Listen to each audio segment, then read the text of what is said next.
Every Passover, Jews worldwide eat bitter herbs called maror. But oddly, many use horseradish, which isn't actually bitter but spicy. But how did this tradition begin? The Bible commands eating bitter herbs with the Passover lamb, but doesn't actually specify which ones. Ancient texts mention herbs like hemlock and wormwood as truly bitter herbs, but those are poisonous.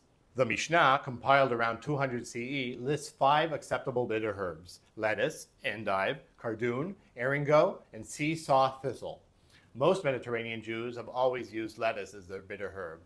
But how is lettuce bitter? The Talmud explains that lettuce starts sweet but turns bitter as it ages, symbolizing how the Israelites' experience in Egypt began well but turned to slavery.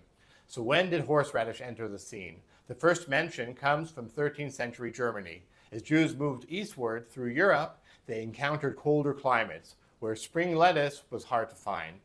Rabbi Alexander Suslin in 1349 first suggested horseradish as a substitute when lettuce wasn't available. Eventually, Eastern European Jews adopted the Slavic word chen, the Yiddish term for horseradish, still used today.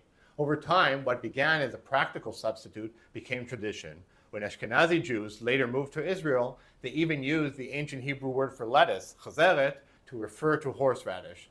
So at your upcoming Seder, whether you use lettuce like Sephardic Jews or horseradish like Ashkenazi Jews, you're participating in centuries of adaptation that kept the Passover tradition alive across continents. Now you know.